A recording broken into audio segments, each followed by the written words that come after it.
Any fool can fast, but it takes a wise man or woman to break the fast. So I'm getting ready to break my fast today for my 2-week juice fast, my 14 days solid food vacation, and I want to make sure I do it the right way. See, I see a lot of people who do, extended fasts, and then they ended up, breaking it by jumping in and indulging in a lot of cooked foods and things like that. And then they complain that their stomach hurts, or some people even throw up. And you put in so much hard work, you've done so much good work that you don't want to undo all that hard work that you've done. Right now, my digestive system I know is super clean.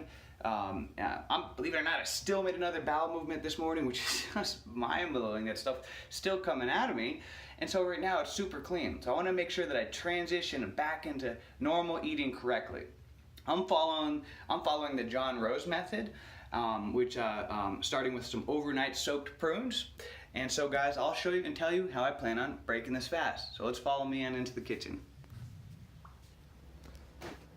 So here it is. Got my soaked prunes, about a ½ pound worth of prunes. You soak them overnight, about 250 grams worth of prunes. Soak them overnight so that they become water rich, and then yeah, delicious.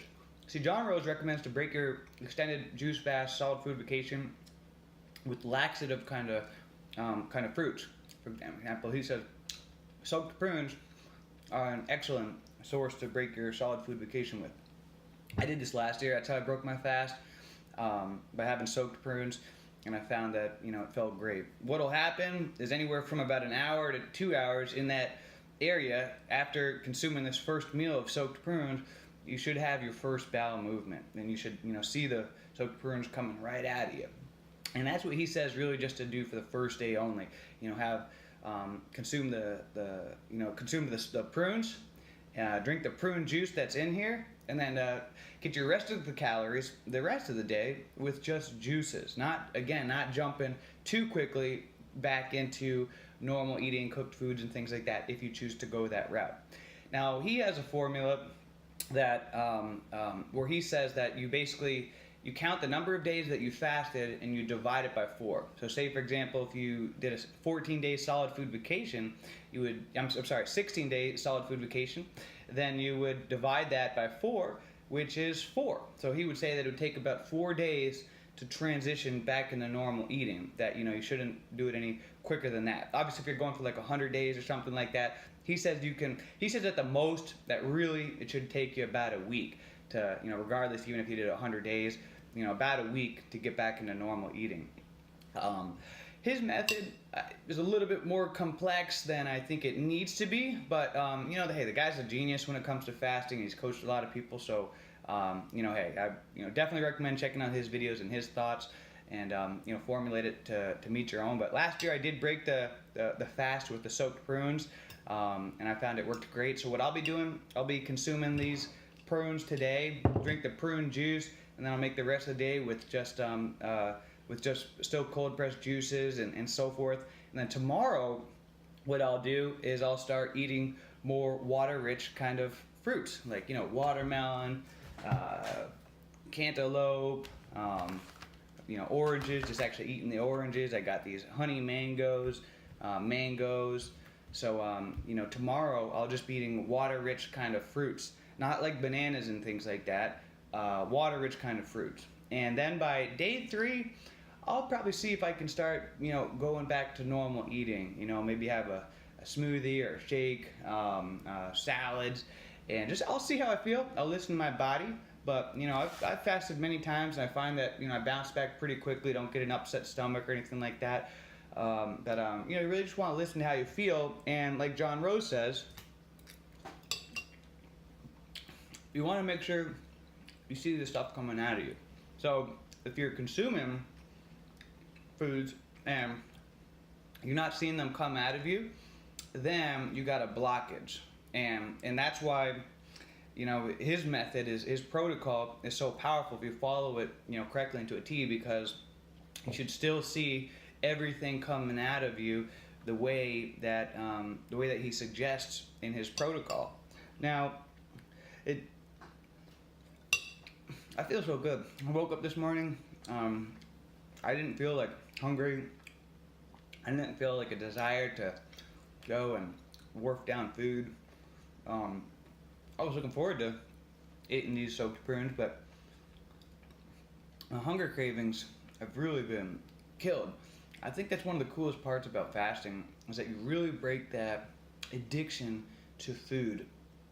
I was thinking about it last night, and what happens is it's like we become trapped.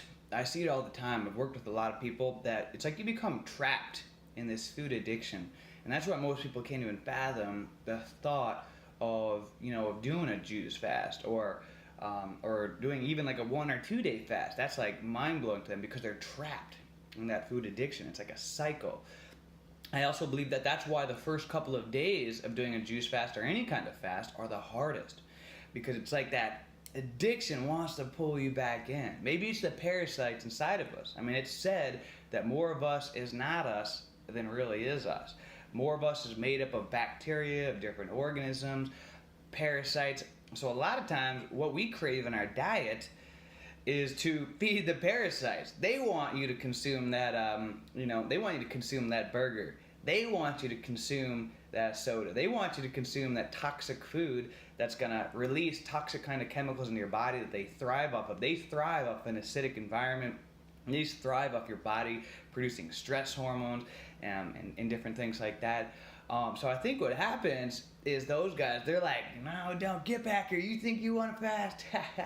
You want to change your life? I don't think so. And they create these hunger pains in your body that aren't even real. It's not like you're going to die. It's not like you really need food.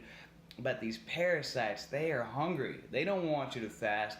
They don't want to die. They want to thrive. They want you to stay acidic. They want your body to stay toxic. And so what happens is you become trapped in this vicious food cycle that you can't get out of. And so when you first go into a juice fast or solid food vacation, you find, like I was saying, that first couple of days is the most challenging.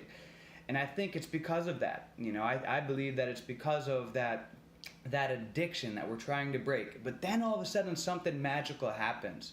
You just, boom.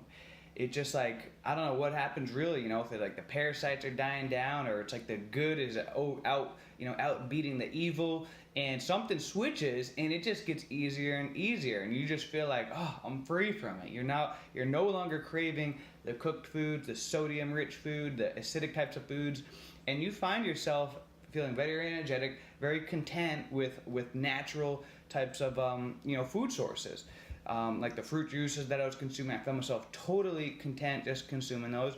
And now today, I don't find myself craving like eating, pizza or chips and things like that. Like, I'm just looking forward to diving into fruits, vegetables, salads, things like that. Because I've totally broken that food addiction. It is a serious addiction, that food addiction, that addiction to cooked food, that addiction to sodium-rich food.